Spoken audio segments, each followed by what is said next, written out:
Eu acho que quando eu penso, né, na agenda do G20, e aí eu penso na questão de diversidades, né, então mais inclusão de mulheres, inclusive, é uma das pautas super importantes. Agricultura com combate à fome, etc., bioenergia. Cara, não tem pessoa melhor para agora vir no meio do nosso programa e falar tudo que ela tem de expectativa em relação a isso. Então, Jana Tanuri, é com você agora. Olá, queridos, estou aqui de volta. Bom, eu ia trazer realmente, Charles, bem nessa linha do que você trouxe, uma proposta, né, que vem direcionando muito o Brasil como o líder do G20, né, nesse ano, pela primeira vez, que é essa aliança global contra a fome e a pobreza, né, que é essa grande proposta, enfim, essa chamada global para olhar alguns pontos que são críticos, né? Porque é muito interessante, e eu vou um pouco na linha da Ana, não vou trazer exatamente uma notícia, mas eu vou trazer pontos de reflexão, porque quando a gente fala em G20, você tem lá a trilha financeira, né? Que vai tratar todos desses elementos de desenvolvimento econômico, né? De viabilidade enfim, de avanços e tudo mais, inclusão, tecnologia e tudo mais. Porém, quando a gente olha até pela pirâmide de Maslow ali, né, você não tem desenvolvimento econômico se você tem pessoal passando fome, né? Então, por isso que quando a gente olha a Agenda 2030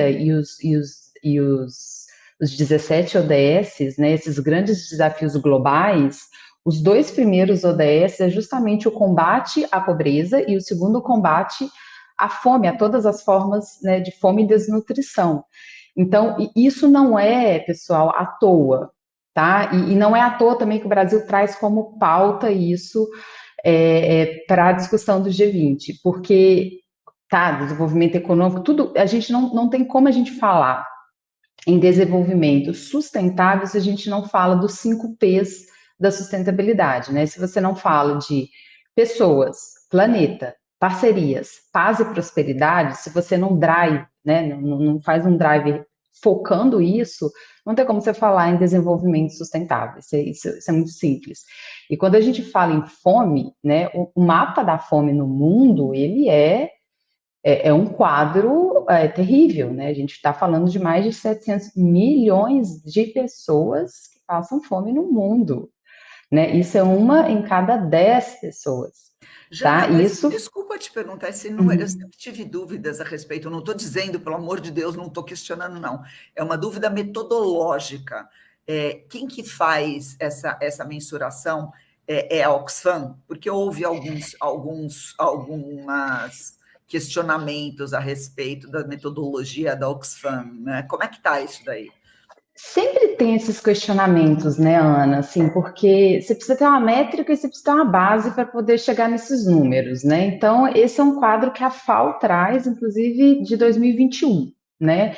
Então, assim, eu nunca tomo esses números como valores absolutos, né? Eu olho eles como valores relativos preocupantes, né? Então, se independente se é 700 ou 800, vamos supor, se você tem um quadro que aproximadamente 1 em cada 10 pessoas no mundo passam fome, né, ou algo por aí, eu tento focar mais nisso do que no metodológico. Mas sim, tem críticas metodológicas, sim. E esse é um quadro da FAO de 2021, tá? E nesse mesmo quadro traz, por exemplo, que 1 em cada 3 pessoas, se não passa fome, tem déficits alimentares, né? Porque tem isso também, tá, pessoal? Quando a gente fala o ODS 2, ele traz muito isso, né?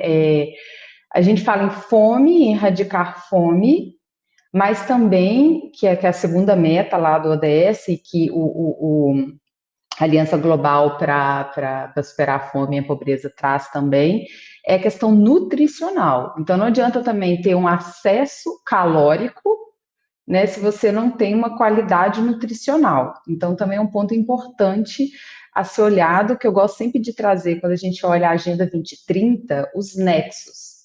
Né? O negócio não tem como você... Não é indissociável. Se a gente fala em emergência climática, a gente fala no nexo alimento, a gente fala no nexo energia, a gente fala no nexo água, a gente fala no nexo saúde, uma coisa conecta com a outra.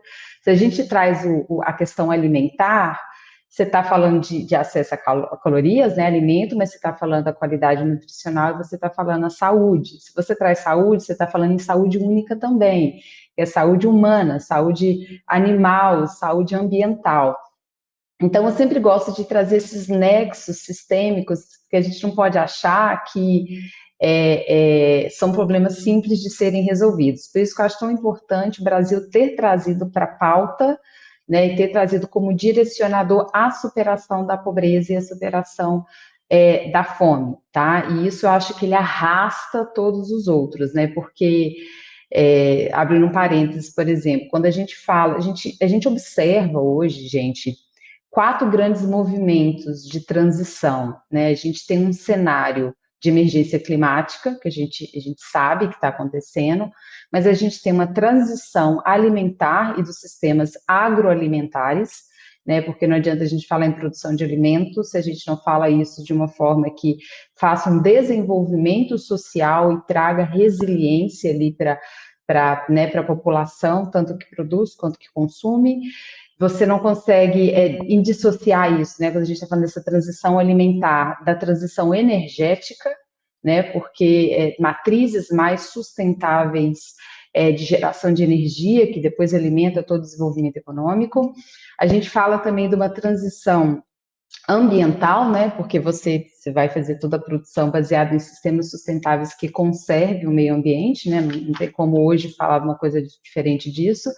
Você tem uma transição digital, que vem muito para a nossa pauta da transformação digital, e aí eu não sei se a Cris vai falar um pouco mais disso, mas o G20 ele traz muito a questão da assimetria tecnológica, porque não adianta a gente estar falando todas essas avanços em termos de transformação digital e novas tecnologias emergentes, tá? IoT, robótica, inteligência artificial e tudo isso, se a parcela da população e a parcela dos países que têm acesso a isso é pequena, né? Então, as assimetrias tecnológicas é algo que o G20 ele traz como pauta e precisa ser tratado.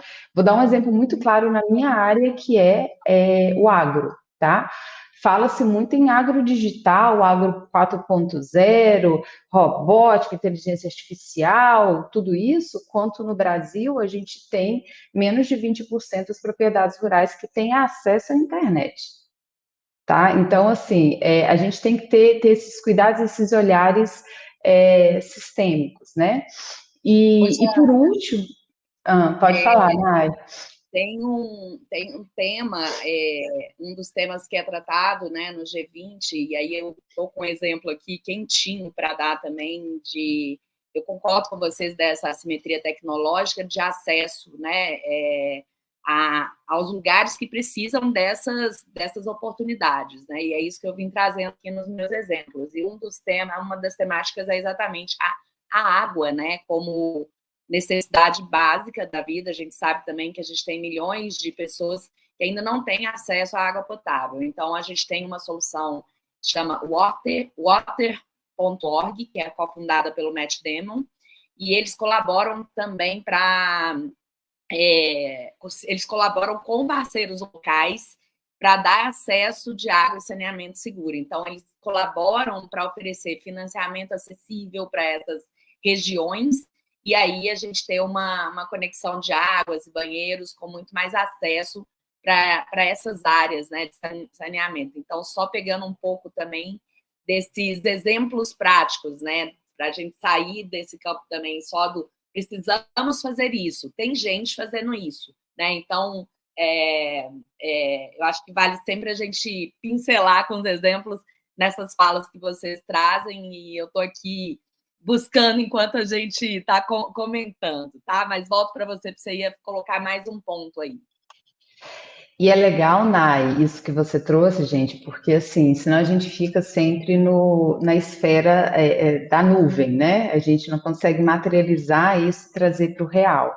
E eu vejo o movimento do G20 nesse sentido, né? O próprio Charles colocou Startup 20, né? Como trazer soluções reais e fazendo conexões público-privadas, tá, gente? Porque a gente tem startups fazendo muita coisa, a gente tem grandes corpos fazendo muita coisa, e a gente tem instituições públicas também. Então, de novo, trazendo a questão dos 5 P's, né? Um dos P's é parceria. Então, como você construir essas relações de parceria que, de fato, materializam isso e trazem isso, essa inserção, né, nos sistemas produtivos, porque senão não há inovação. Aí a ideação é criatividade, né? A inovação, ela pressupõe uma adoção real, né, para uma mudança de realidade aí, porque senão a gente fica só numa realidade etérea.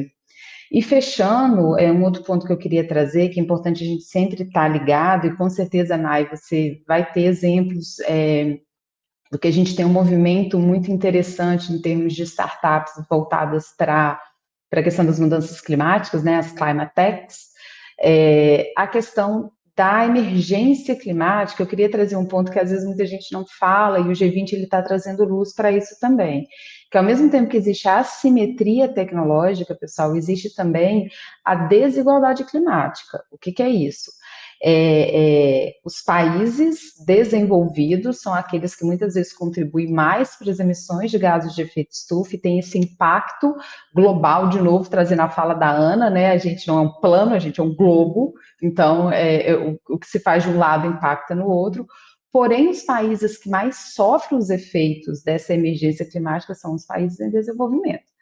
Tá? Então, essa assimetria climática, essa desigualdade climática, né, onde aqueles que geram, são geradores muitas vezes dos impactos negativos das mudanças climáticas, não são aqueles que mais sofrem os efeitos negativos delas. Então, o G20 também ele tem que ter um olhar, e eu estou vendo alguns movimentos, eu vim acompanhando a trilha financeira, no sentido de financiamento, né, para quê? Esses países em desenvolvimento, eles tenham acesso à tecnologia para poder superar e serem mais resilientes quanto aos efeitos das mudanças climáticas. E se você não consegue adotar a tecnologia para que eles consigam, para que os países consigam avançar, né, nessas ações que vão ajudar eles a serem mais resilientes em relação às mudanças climáticas, a gente exacerba essa questão da assimetria e da desigualdade climática. Então, tem que ter um olhar sistêmico, tem que ter dinheiro envolvido, tá? Se não tem financiamento, tem que ter nexos de desenvolvimento, de empreendedorismo, de parcerias público-privadas para poder fechar todos esses elementos, de novo, sistêmicos, né? Porque a gente tem que olhar para tudo de uma forma muito sistêmica. Mas é isso, pessoal. Vamos seguir a roda.